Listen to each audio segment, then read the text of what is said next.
Do we want to review voting on the minutes? Yeah, so let at least recap on that. So I apologize for the lack of recording, operator error on my part. The meeting was called to get to order at 10:40. And we then reviewed the minutes and with a minor change to the minutes to strike Fred's name for being in attendance on December 20th. It was approved 3-0-1 with Fred abstaining as not being there to able to comment on it.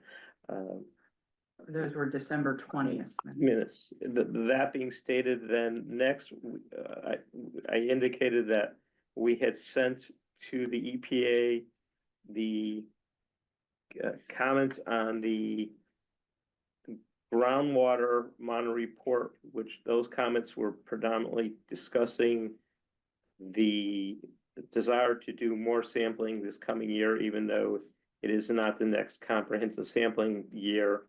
And likewise, on the 60% design whole basin submittal, those two emails to the EPA are posted in our meeting package that we have sent out. And it's online on the webpage. Yeah. So we are now discussing,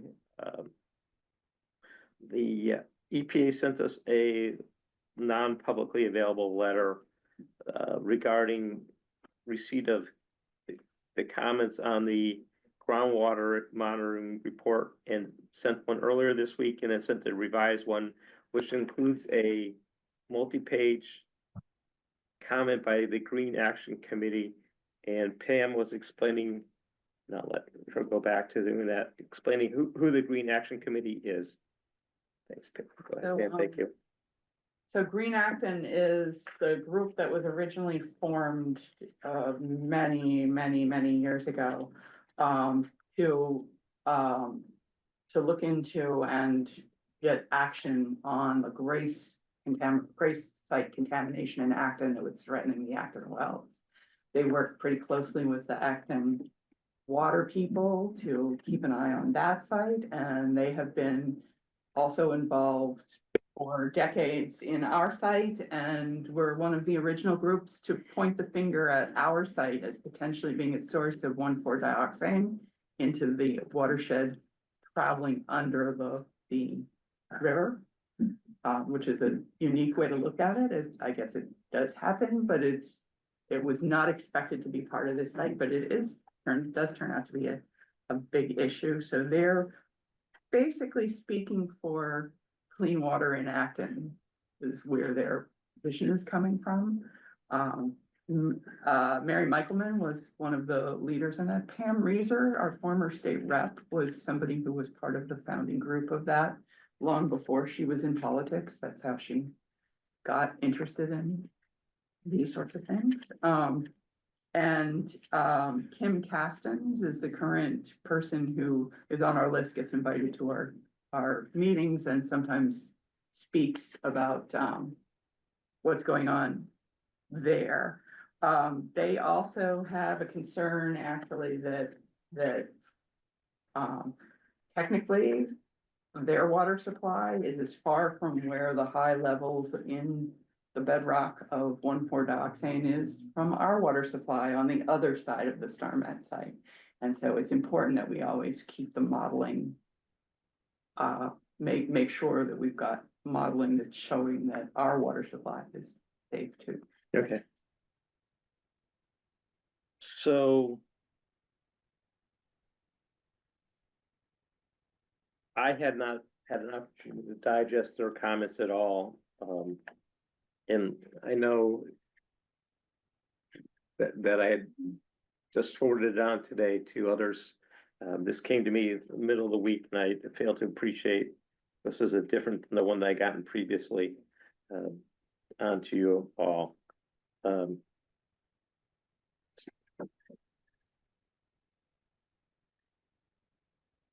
So at this point, I don't have any comments on this. I don't know, Pam, if you do. I mean, so the first suggestion that they're talking about is really about how can we can we get better, basically, depiction? Can we get better graphs and charts that explain what's going on over time? Right. Because they don't, that's a presentation issue. The second one does in fact, the second thing is they're talking about the spatial extent of the contaminants of concern. There's a really high variance that they're talking about within the numbers, and they're also making that note that they don't specifically say Concord's Wells, but they talk about the delineation to the north and west is not as good as they think is necessary to actually look at where the plume is going. And they are concerned that the great variation in groundwater levels from year to year, because we seem to be alternating these drought and rainy seasons, might be making a difference to the modeling. Okay. So, And it looks like that concern about water levels might be what the last thing is about. Oh, no, there's more than that.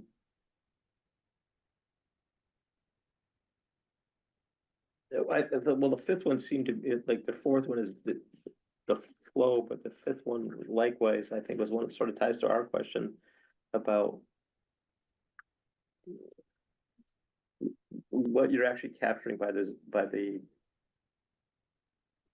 extraction wells and our, not directly tied to, but ours, but looking for backup a little, not for the same purpose, but looking for more sampling in some respects is the way I took it in my very, very, very cursory review, but so I don't want to just stop talking about this at the moment, but I like to sort of tie into this, that as part of our letter to the EPA regarding sampling, we asked for a meeting to occur in March, and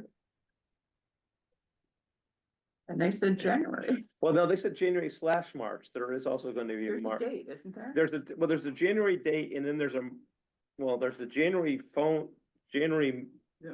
Zoom meeting, and then there's a March one, and I don't think we got a date for March. If I did, I don't recall seeing it, but We want to get the date and time in a record? So, yeah, and Terry, this is a question maybe you can help me on regarding, and I hadn't reached out to the town on open meeting laws type on this one. If we're going to a meeting that is being held by somebody else, what are the requirements regarding open meeting laws in view of the fact that in some way you could classify this as likewise getting a document from them that is closely held because it's not a open per se meeting, but Are you the asking? meeting. So Terry, I mean, on What open you meeting, It's pretty simple. All you have to do is post that you're meeting. So like if they give you a date of March 1st and you're going to have a quorum attend their meeting on March 1st, you just post it. okay, That's it. Typically, we just haven't had with these community update meetings, so Green Acton will be invited to this meeting. right. The town will be invited to this meeting too, so people who, and crew will be invited to this meeting, and if anybody from the town shows an interest and would like to be at this meeting, we can get them an invite. Okay, So it's not really a public meeting, Terry, because not everyone can attend.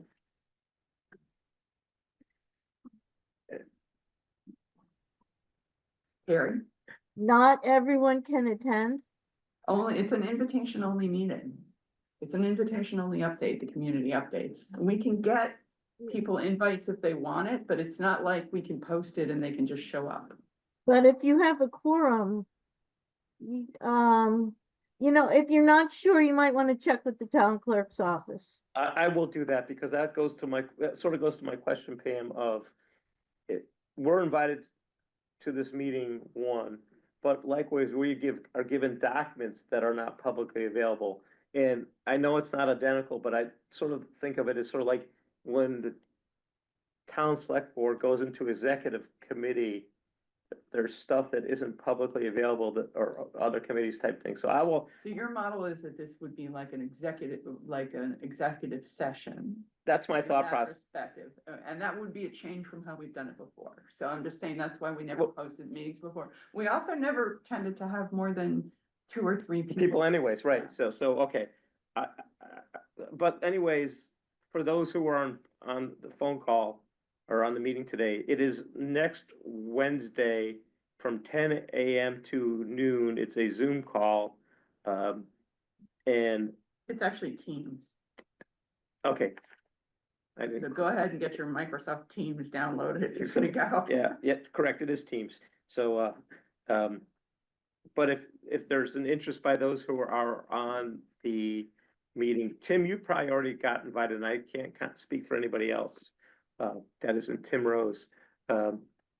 That if you are interested, reach out to either Pam or myself and we'll connect you. He's from Crew. Well, Tim, yeah, I'm talking about other people maybe who don't, are not, but yeah, Tim's already been. Crew and Green Acton can also invite people. Yeah, so. They So. can do that. So. And maybe this was just to me, but I thought I also got one from Kara at the same time, that there would be a March meeting also that would be decided after or concurrently with Bruce sending this out. So. And So is this meeting gonna be about water? What, the water sampling? well, it basically says overall update. It's, regarding soil remediation startup on the holding basin in suit to sequester in upcoming explanation of significant differences. That the EPA will be issuing to address asbestos remediation requirements.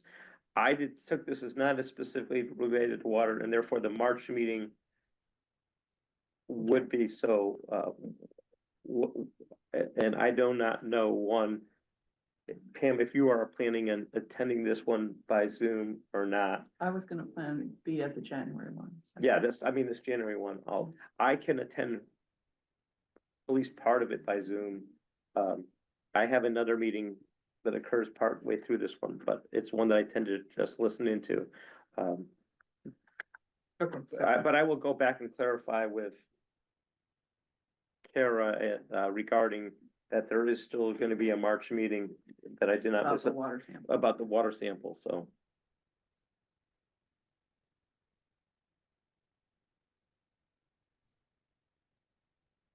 Okay, So you're gonna be posting the January meeting, an agenda for that?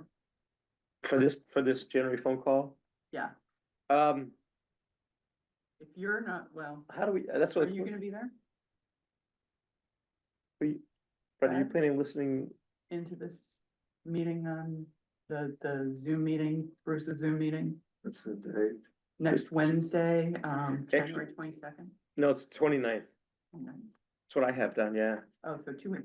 2 weeks from now. Yeah. So, If you guys don't have a quorum, you don't have to post it. yeah, so, Are you coming, David? I wasn't going to, no. okay, so we will check with, I think Len is planning and attending. This is a meeting at the site, right? No, it's gonna be over Is it- Teams on a computer because he doesn't want to get together at the site right So- now. So I will check with Len and Nick to see if they're planning on Yeah, attending, he's so, going. okay. That's at least 3 of us. Yeah, so let me, I will, Terry, I will check with the town clerk on the issue, this issue, and then we'll figure out what we need to do posting wise. But I will handle that, so Thank you. I'll get, so, I got a text from Len, he's not coming through. okay, so.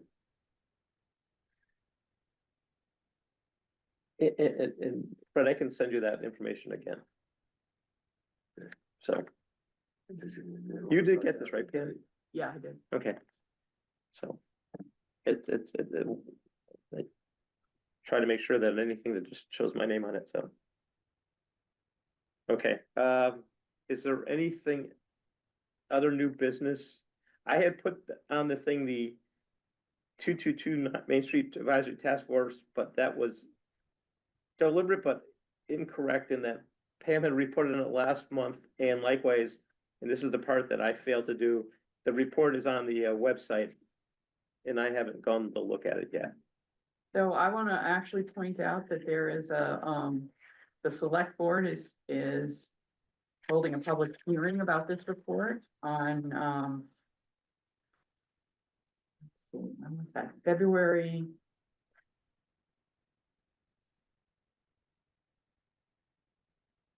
I believe it's the 11th. February 11th, is that I right? believe. I think it's February 10th. 10th, thank.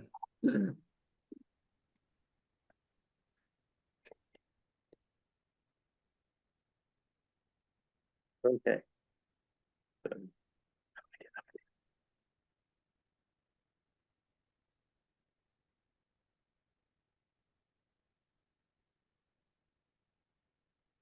And she would, so I'm certainly gonna be there, and she was encouraging other 2229 members Yeah, to so- be there. And also to host that as a meeting so that we could, Okay, if we wanted to, we could talk. The meeting is not, the agenda for it is not yet up on the select boards, on the meetings. They haven't posted this meeting yet either, so I can't grab, you can't grab the link for it or anything yet. okay, Who's presenting? It's actually a hearing, I guess. It's a forum about, the 2229 task force okay. report. Pam, I will prepare a draft meeting thing and run it by you, and then we can send it out to at least get something on the page that clearly knowing it's gonna get updated, but that way, if anybody's looking at, for some reason, looking at our page and not other pages, that they get a heads up. Do you want me to just do this and keep an eye on it and get it Sure, that'd be great. posted?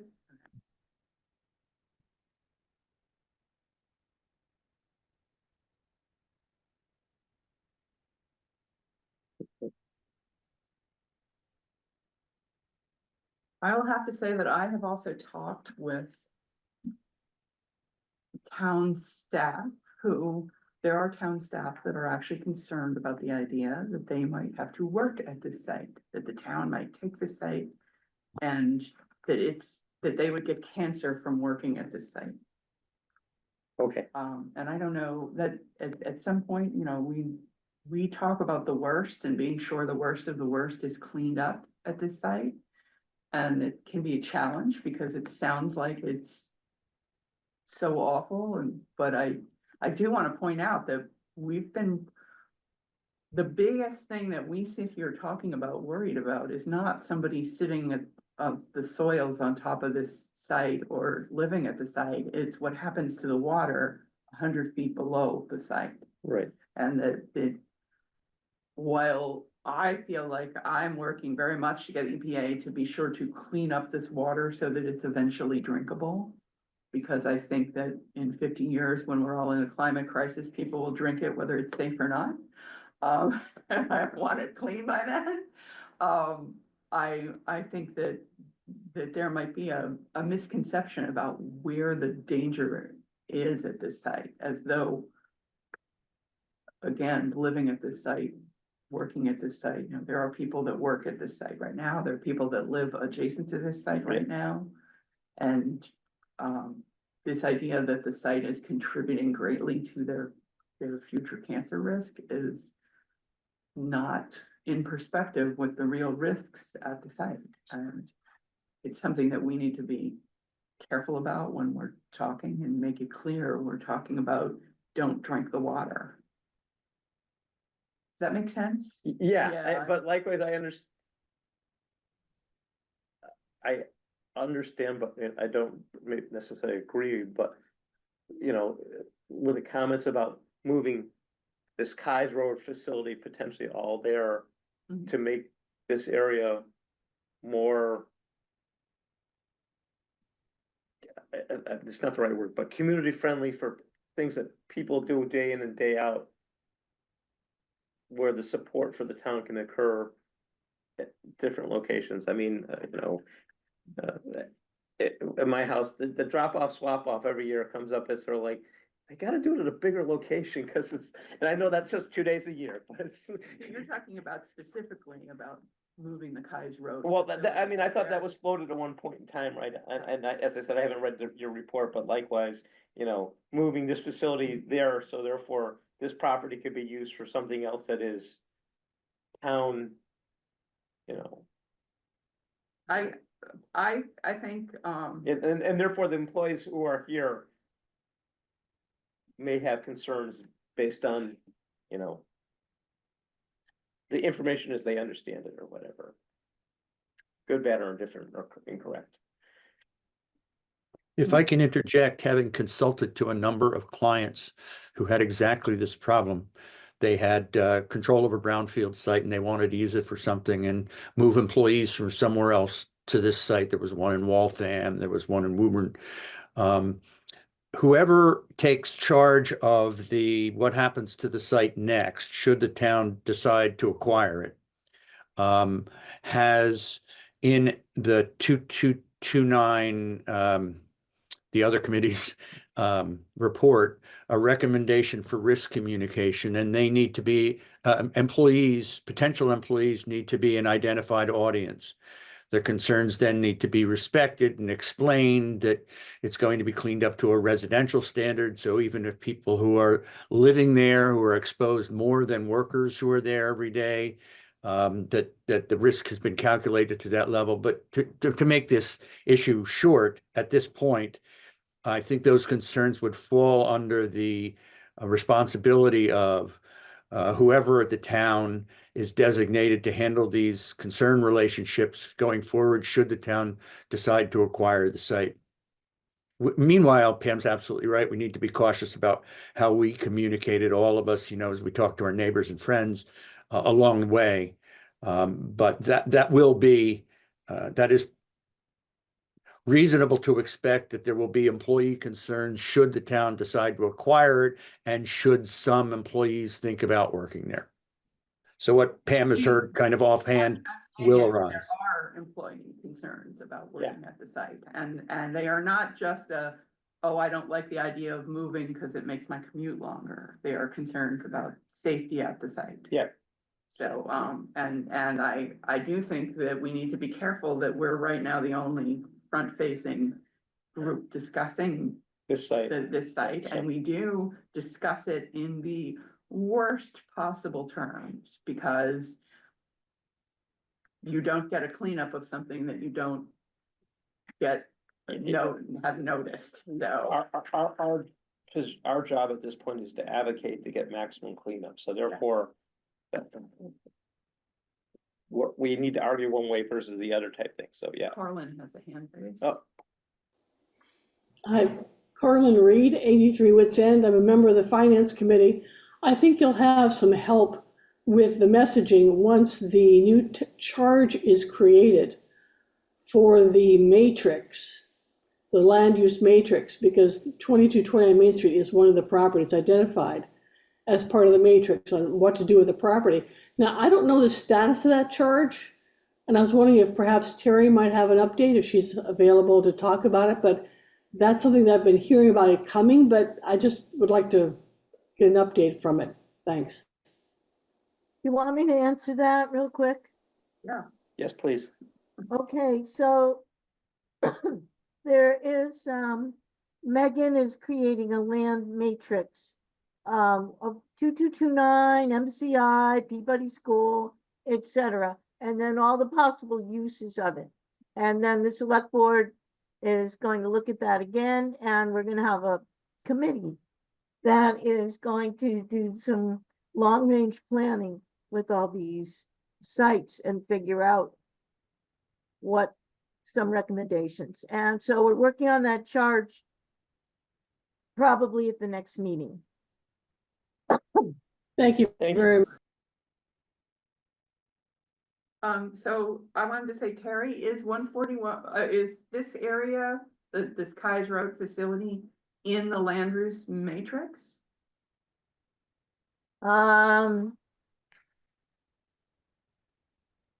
Well,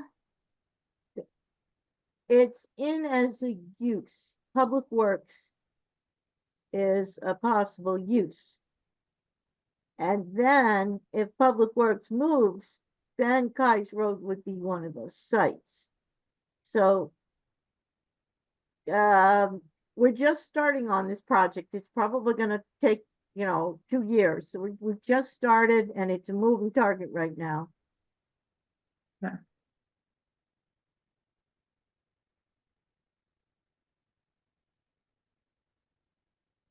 So have you heard concerns, Terry? From staff or from people who feel like they might be forced to move here, to work here? I have not, I think there will be those concerns, and there will also be more concerns from citizens as we get closer to acquiring it, because most people haven't been paying attention yet.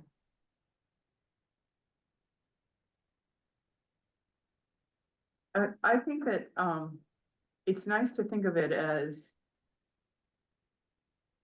that the land use matrix committee will take on some of this risk communication issue, but I also think that inviting people who have concerns to bring them to us so that we can actually talk about what we're doing about to address those concerns. Right. Because some people may not realize what has been done, and some people may not realize how potentially using the site can leverage getting things cleaned up that maybe are on the borderline. And we're not a brownfield. We're not leaving a bunch of stuff there that's going to be dangerous for people. We're getting it cleaned up to a residential level, not making sure, we're not trying to, the real brownfield rules are for things that are not completely cleaned up, where you use it with problems there still on the site.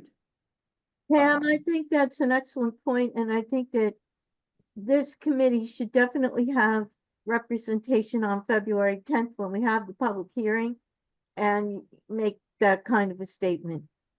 This is the way we can start informing the public. Yeah, but it's not, I think we need to take the concerns seriously. If somebody feels like they're still unsafe, like this is not getting to be enough of a cleanup, then let's figure out what they feel unsafe about and make sure that that is being cleaned up. I think there are two things that are a little outside of what we're doing, but if you tell someone what the risk is, that sometimes doesn't mean anything. So you have to, it's helpful to tell them what the risks of ordinary life are. And then the risks from this, and the other thing Example, is okay. usually communicates what the background is. Yeah. If the people say, there's uranium out there, and you say, well, there's uranium all over, and I say, how is that? Well, I also think that the particular use that we're talking about, if we're talking about moving the dump trucks and the things that are over there, basically, all the machinery and things like that, gasoline is more toxic than any of the volatiles Yes. or any of the Yeah. that are at the StarMed site right now. And it actually contains a lot of those same contaminants. It's like, these are people who potentially are working with these same toxins every day, and they're concerned that moving to this new location might Well, yeah, increase their exposure. I don't know, to those who's toxins. concerned, but yeah, Yeah. it could be somebody in this building who Yeah. really doesn't deal with that stuff, but yeah, so. let me make a suggestion as a risk communication person on the advisory task force. We, the Oversight Committee, may want to refer to the material that the task force submitted to the select board on risk communication. A lot of what has just been discussed is covered in that section of the report. There are even suggested messages and potential audiences and material that could guide any interactions that we have going forward, Pam, as the Oversight Committee, people who, you're hearing concerns, people are bringing to you because you've been a leader in this. Those documents were thought, the risk communication section of the task force document includes potential messages on just what we were discussing and might provide guidance to us in such interactions. Okay, thank you, David. So I personally need to go back, need to go look at that to begin with, and likewise,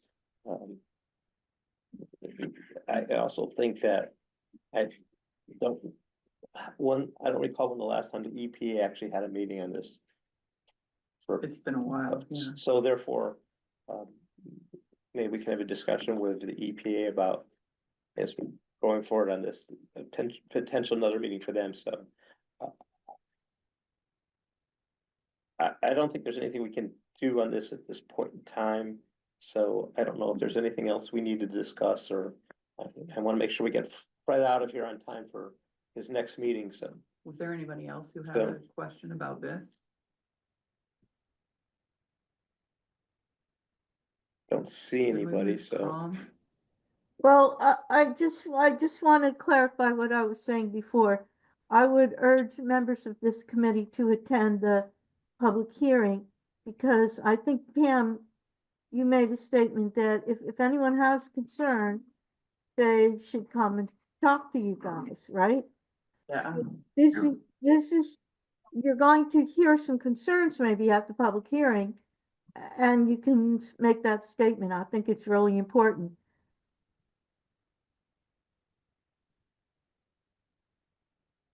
And I think it is on February 10th. Yeah.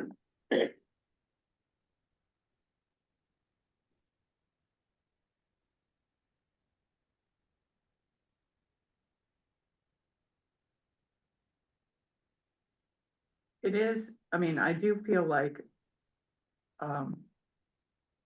the town employees are a captive population. Whereas somebody else can choose to live there or not live there. If the town puts a facility there, the employees either work there or they have to quit their job. Yeah. And we don't want to be putting somebody in a position where, first of all, we want them to work in a safe place. We don't want them to feel like it's not safe either. So. Okay.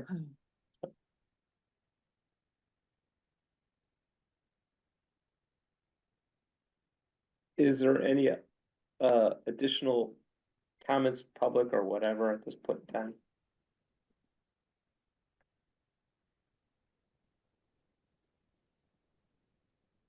Tamara, you can actually be at the meeting about the site, the community update meeting, EPA's community update meeting.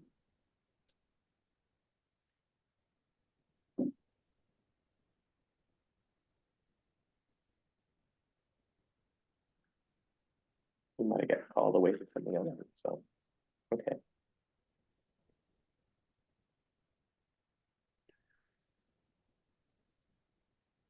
If there's nothing additional, I'll move to adjourn the meeting. Do I have a second? Second, okay. Thank you. All agreed? Yep, all agreed, so, David, yeah, I see Dave's hand up, okay. so. Yeah. Yeah, Hi. I saw. Bye. I It's saw a bye and a Joe bye. Martin. So, thank you.